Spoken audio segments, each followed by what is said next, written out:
Là, je sors d'une réunion en visio-conférence qui, dans le cadre des accompagnements sociaux liés au logement, voilà, j'ai un ensemble de collaborateurs, de partenaires qui discutons autour des dossiers et essayons de nous mettre d'accord sur comment intervenir. La complexité en tant qu'assistante de service social, c'est qu'en fait, et puis souvent, euh, moi je suis concernée par le domaine du social, donc il faut qu'il y ait une problématique liée à du social.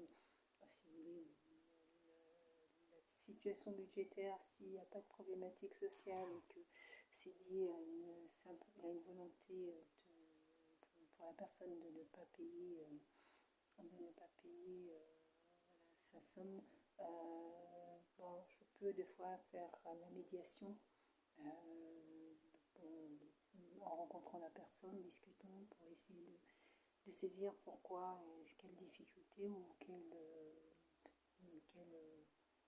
mésentente il peut avoir, ou mécontentement qu'il peut avoir. Mais c'est pas ce qui va occuper le gros de mon temps. Le gros de mon temps, c'est vraiment les situations sociaux qui nécessitent véritablement des accompagnements sociaux, des interventions et nécessitent que l'on prenne le temps d'analyser les situations qu'on fait. Donc voilà, donc, sur ce type de réunion, je suis pas. Là, en l'occurrence, j'ai deux écrans, mais c'est rare. J'ai pas j'ai pas tout le temps deux écrans devant moi. Donc, comme j'ai deux écrans d'ordinateur, j'écoute à la fois parce que sur des réunions qui sont longues, ce sont des réunions sur plusieurs heures. Euh, je reste pas collée tout le temps. J'avance aussi notamment sur les dossiers, les dossiers des personnes que j'ai en suivi pour regarder quand il y a des démarches à faire en même temps que j'écoute lorsque j'ai des situations. Je n'ai pas de suivi sur ces situations particulières. Donc voilà, donc là j'ai deux écrans installés, donc j'ai les yeux qui... voilà, il faut que je trouve aussi une solution pour mes yeux, sinon ça va être compliqué.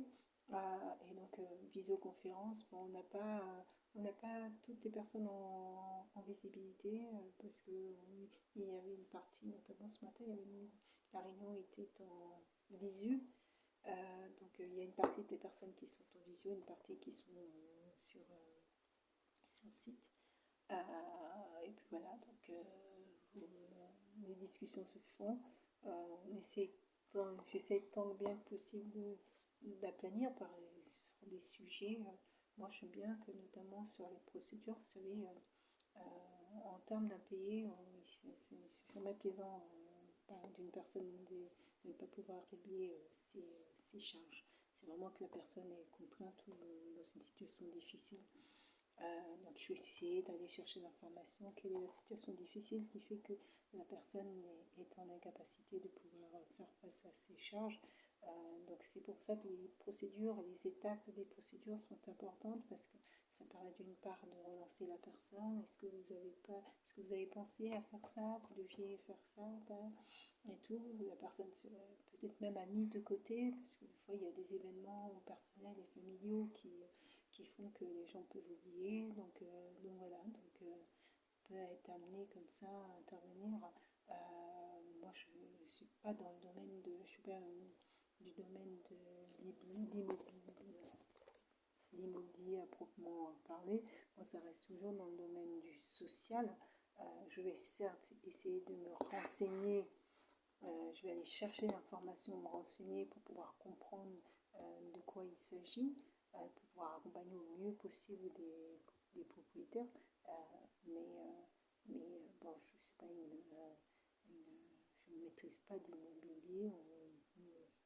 J'ai d'autres domaines où je maîtrise assez bien, mais l'immobilier, non, je ne maîtrise pas. Donc, d'où l'intérêt de prendre un abonnement aussi pour améliorer mes connaissances, mais toujours en rappelant que je suis assistante sociale, je ne suis pas gestionnaire immobilière, je ne suis pas gestionnaire locative, je suis pas là, je suis une simple assistante sociale. Donc mon travail, c'est d'écouter les besoins des personnes, de relever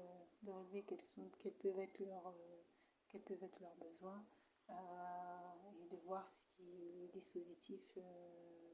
Et on m'aperçoit qu'il y a très peu de dispositifs en fait, pour les personnes propriétaires. Ils sont considérés comme des lentilles. Hein. Donc voilà. Donc bon. Les aides existent, mais c'est pour des aides aux travaux, des aides à l'amélioration de l'habitat. Les aides pour les difficultés financières restent rares quand même. Il n'y a pas tant de souplesse que ça pour les gens qui sont propriétaires, sauf les propriétaires pauvres en résidence principale, où là, ils peuvent accéder à des aides. Voilà. Mais ceux qui sont propriétaires bailleurs, c'est même pas la peine. Eux, propriétaires bailleurs, c'est le propriétaire qui loue donc un logement, il est considéré comme un nanti. Donc il y a très peu de dispositifs sauf dans le cadre des travaux notamment, il y a un dispositif, donc la prime rénov copropriétaire pour les copropriétés. Et donc cette prime rénov permet de pouvoir bénéficier de financement d'aide pour l'amélioration de l'habitat, de la copropriété globalement, à condition que ça permet d'améliorer à peu près 35%, je crois, au niveau de la perte, ça réduise au moins de 35%, en tout cas, ça apporte une amélioration qui soit assez importante.